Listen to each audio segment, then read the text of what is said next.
Welcome back, everybody. While President Trump is bringing stability to the United States, around the world, things are still uncertain. For example, just look at what is happening between Ukraine and Russia. Russian jets just buzzed Alaska again for the 9th time this year. Drones have been shot down over Poland, and NATO airspace has been breached. And all of this is wreaking havoc on world finances. And even though the economy here in the United States is doing better, we are still tied into the wider global economy. So here to explain what all of this means for you and your financial future is Shannon Davis, CEO of American Alternative Assets. Shannon, thanks so much for being here. Of course. Thanks for having me. All right. So we've got drones being intercepted over NATO territory. We've got the UN taking place, the escalator stopping, the teleprompter stopping, the Russia-Ukraine situation. Oh, boy. It's a lot of dysfunction. And how is it affecting us? Oh, man, uncertainty everywhere. This kind of tension, that rattles everything. Oil markets, global trade, currency stability. Goldman Sachs and other analysts are already warning that geopolitical risk at this level. Markets hate it. And it's just the uncertainty is what's got people really nervous. I think this is a fire back. Russia on the 6th came out and was trying to blow up our debt, 37 trillion. They're reshifting through the stablecoin to revalue our currency. They got to deal with the debt. So, I think Trump's firing back now, pivoting, going back to Ukraine. He's made some bold comments, and it's going to be interesting to see what Putin does next. He's not going to lay low on something like this. Great. Shannon, I want to break in for a second. We're getting word from inside the United States government that James Comey has been indicted by a grand jury in Richmond, Virginia. 2 counts. We don't have the indictment yet, but we have confirmation from federal sources that an indictment was handed up just about 20 minutes ago in Richmond, Virginia, federal grand jury. We'll keep an eye on this through the rest of the show and bring you up to speed. But a significant moment, the first FBI director in the history of this country. And that was lengthy deliberation. I didn't think it was going to come. Yeah, no, we didn't know what was going to happen here. We'll get everyone up to speed. Let's get back to the economy because all of us are affected by what's going on in the world today.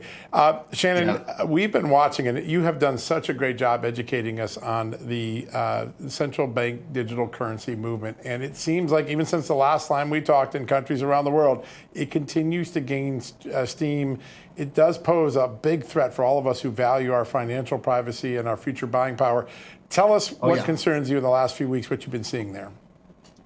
Well, yeah, we've been talking about this. It's been happening for a long time, well before we started talking about it.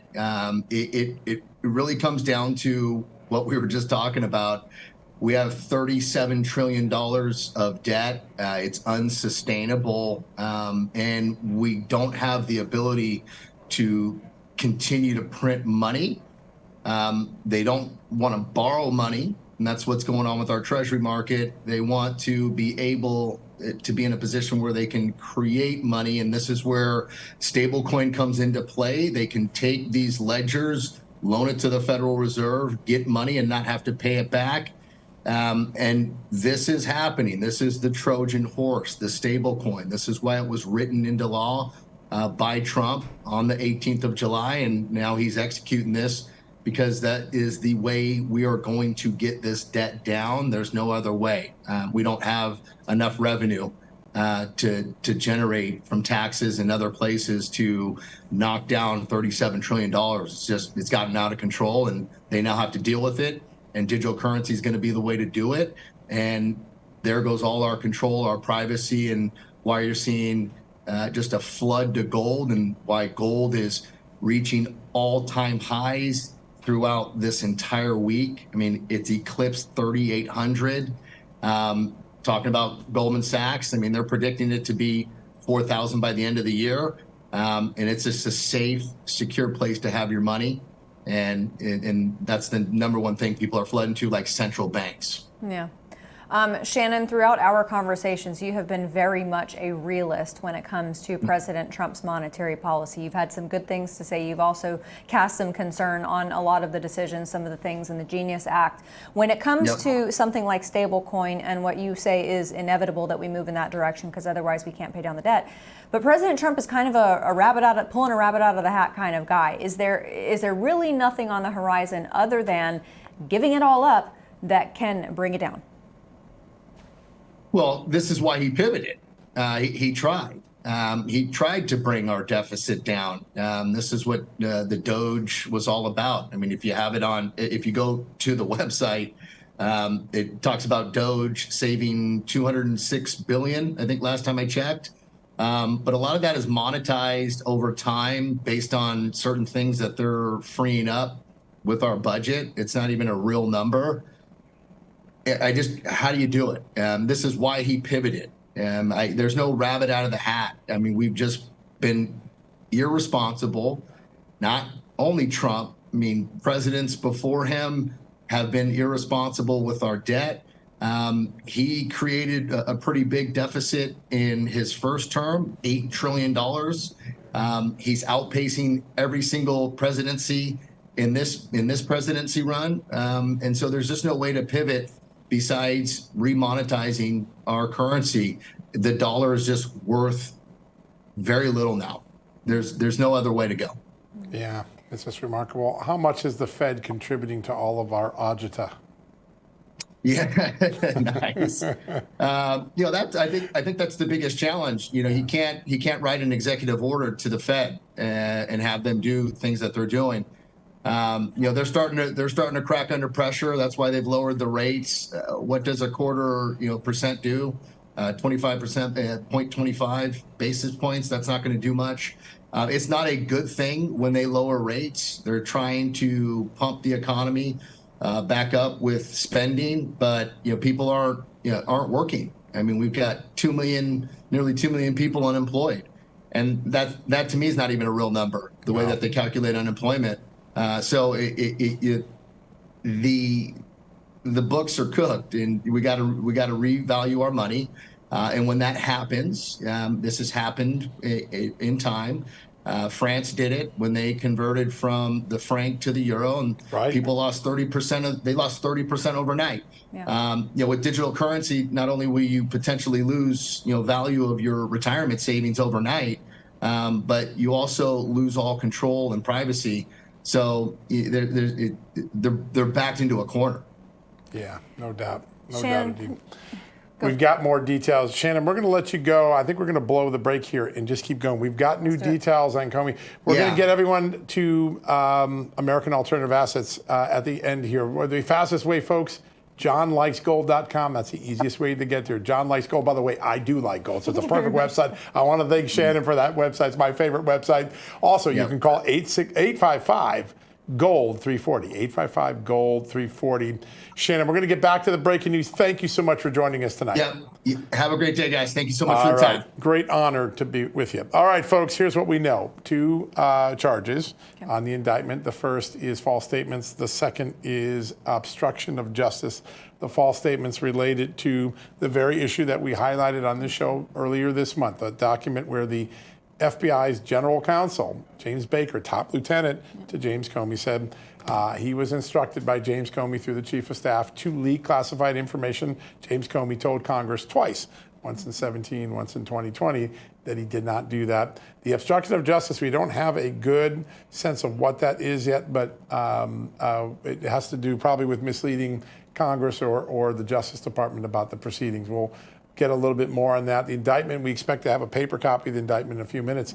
The man charged with enforcing the law, leading the most prestigious law agency in the world, the man who said he answered to a higher authority, a higher loyalty, now stands accused of dishonoring that agency and not following the loyalty of the oath that he took to the United States government, which was to tell the truth and to serve honestly. Now, he gets his day in court. He is presumed innocent, something that Democrats often don't do, and maybe even James Comey himself didn't give that benefit to President Trump over the years. But a significant moment. Amanda, I want to just get your take on this.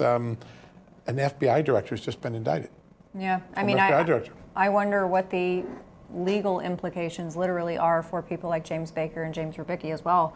But you know, obviously James Comey was the top of the line, and when it comes to running an organization and being responsible for the conduct of your organization and certainly your own conduct, the buck should stop with Comey. And you know, there's been so much distrust sown about the Federal Bureau of Investigation. And look, we have gone through ebbs and flows. There have been seasons of trust and distrust in the storied history of this institution. Yeah. And it is in a particularly low area. But you know, I think that it shows a bit of accountability. I think that in a state like Virginia, the fact that you could get an indictment on 2 counts, I think that speaks, you know, pretty well. I mean, granted, this is a bluish state with a red governor, so it seems like they are very reasonable. That grand jury was very reasonable. So, you know, like you said, he'll have his day in court. We'll see. Yeah, I think that's right. And Democrats are going to say, oh, this is the weaponization of the government. That's funny coming from them. But a jury of peers looked at the evidence independently, and they've made that decision. And again, he's presumed innocent. When you look at this, what was going to make this so fascinating, many times you end up with a witness who is outside the circle and they've got an axe to grind. The evidence, at least on the false statement, comes from 2 guys that, you know, James Comey spent every day with. He was really close and tight to them. This is his inner circle. They themselves could have been charged. And I want to remind people that the first time the government looked at this was in Trump 1. And it was with Bill Barr and John Durham. And John Durham decided not to charge James Baker at the time, and obviously not James Comey. The fact that this gets resurrected. And I wonder if this is the reason why. Comey would have learned in 2020 during that investigation, they were looking at the false statements, and he comes back after that investigation, decide not to charge him, and he doubles down on the I didn't do it, and maybe that doubling down, it becomes the ultimate obstruction of justice. That could very well be what it is. So we'll see what that is. Other big news today. It's hard to underestimate the TikTok decision. You get President Xi to give up the algorithm. That's at least according to J.D. Vance and President Trump.